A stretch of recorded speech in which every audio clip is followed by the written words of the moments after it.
Hey guys, what is going on? Welcome back to the channel. Again, I want to thank everyone for your support on the channel. All the viewers, all the subscribers, immensely appreciate the support. Today, I just quickly want to go through the portfolio and answer a question that I have seen quite a few times on the comment threads, and that is, why do I only have one share on a number of stocks in the portfolio? So let's take a look at the portfolio. Again, up on top here, you can see the cryptocurrency holdings that Robinhood will be offering, hopefully, to the entire United States. Although there has been a number of developments with cryptocurrencies, Google has now banned cryptocurrency ads on its platform, and there are a number of pieces of legislation currently on the docket for regulating the large cryptocurrency exchanges, at least within the United States. So there could be some major changes with regards to cryptocurrencies. Now, if we go to the stock holdings, you can see there are a number of stocks here that only have one share. Up on top there, you can see DVY, SCHD, SDY. I have only one share of each of those stocks. VYM as well. As I continue to scroll down here, you can see there are a few stocks here I have significant holdings, but quite a few that I only have one share. BA Boeing, for example, Illinois Toolworks, ITW, CNI, UNP. As you continue to scroll down, you can see a number of these stocks with only one share. GM, Target, TGT, McDonald's, MCD, Yum Brands, and its offshoot company, Yum Brands China, one share apiece. And I continue to scroll here. There are a number of stocks that I also have a couple shares of, a few shares. KO, for example, 3 shares. Pepsi, Co, PEP, 4 shares. But a large number here with only one share. And as I continue to scroll down here, you can see there are a few large holdings in the portfolio, but a number of these are just one share. And the reason for that is that when I first started the Robinhood portfolio, I had no market experience. I've never been on any other brokerage account platform other than simply having a long-term buy and hold stock.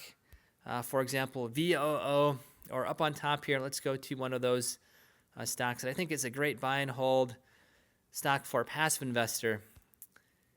VYM. And you can see here the portfolio is a little bit laggy.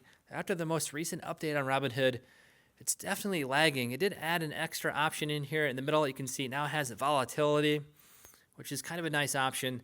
I wish they would put a few more important statistics here by the dividend yield PE ratio. There are a number of statistics that I wish they would included there. But you can see here, VYM here, this is a great stock you can simply put money into on a regular basis, dollar cost or value cost average. Don't really need to worry about that. So I had experience with that, but I did not have any experience with buying and selling individual shares. For example, what I have been doing with Ford Motor Company, for example. I've been jumping in and out of this stock for a few years now, swing trading, day trading, doing a lot of trading. So when I first started the portfolio, I had no experience on the stock market. What I wanted to do was put together a portfolio that had a very broad market representation, much like some of the index funds, like I said, VYM there has. I wanted to go into individual stocks and represent each market segment. So as you can see on the portfolio, all of my stocks are arranged per market segment.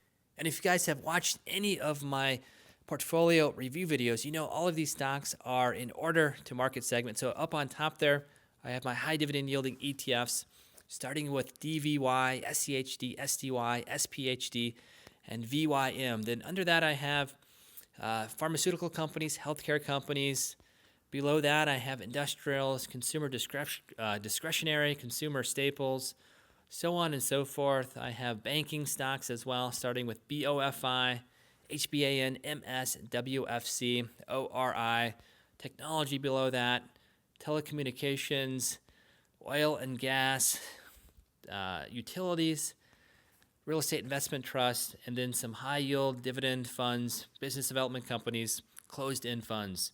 So the whole idea was to get a few stocks in each market category so I could track the entire market to see how world news, events, how things would impact the market. And starting out, had no experience, wanted a very broad market representation. Then after I did gain some experience on the portfolio, I simply wanted to keep those stocks because there were very large penalties for selling before 1 year of holding. If you guys have seen my videos talking about capital gains tax rates, for example, you'll know exactly what I'm talking about. So I decided to keep those stocks in the portfolio. And then over time, I simply decided to keep those sort of for nostalgia, keeping those in the portfolio, not really doing any active trading, but they're just part of the portfolio now, and that's why they are there. So to answer that question, why do I have a number of stocks that only have one share? It's really not for trying to make max returns. It's simply the first few stocks that I bought with the Robinhood portfolio. If I go to the bottom here, you'll see a few of these stocks were bought when I first opened the portfolio. A few of the closed-end funds I know are in that category. BHK, for example, here. If we scroll all the way to the bottom, you'll see a number of dividend payments here. This does pay out monthly, a great dividend stock here. You can see on the bottom there, August 5th, 2016, I jumped into the stock here. A number of other stocks that way as well. One of the first viewer-suggested stocks that I bought was Stag Industrial here, Stag Industrial Incorporated. If we go to the bottom, this is also a stock that pays out on a monthly basis as well. 12 cents per month here. So not a lot of dividend payments, but if you had more shares of this stock, you would have a much higher dividend payment, obviously. August 16th, 2016. So that's why I only have one share of a number of these stocks, just because when I first opened the portfolio, I did not know exactly what I was doing. I wanted a very broad market representation of the entire stock market in my portfolio so I could follow along. So that is why, to answer the question, why do I only have one share of a number of these stocks? Just because these are the first stocks that were on the portfolio. And given that they were the first stocks, and given that I did not want to be penalized by paying high capital gains tax rates, I simply kept them in the portfolio. Then after they had been in the portfolio over 1 year, decided to simply keep those kind of for nostalgia. So that is why there is a lot of stocks in the portfolio with only one share in holding. So I hope that answers your questions. Again, let me know if there's any other questions about the portfolio or why I'm doing particular things. This is a learning portfolio. The whole idea behind this portfolio was to do things that I would not be doing in my other brokerage accounts. So a lot of the dividend capture, swing trades, a lot of the things I'm doing on this portfolio are a little bit more risky than a traditional investor would jump into. But that's the whole idea behind this portfolio, is to experiment with new trading ideas and have a little bit of fun with my money rather than simply putting them into an account and having them sit there, not really actively managed, just simply in an account with very passive management. So hope that answers your questions. And not to make the video too long, I'll kind of end it here. Again, if you guys have any good questions about this video, other videos, any good video ideas, please let me know. I'm always looking for those. So yeah, kind of with that, I'll end the video, and we'll see you guys next time.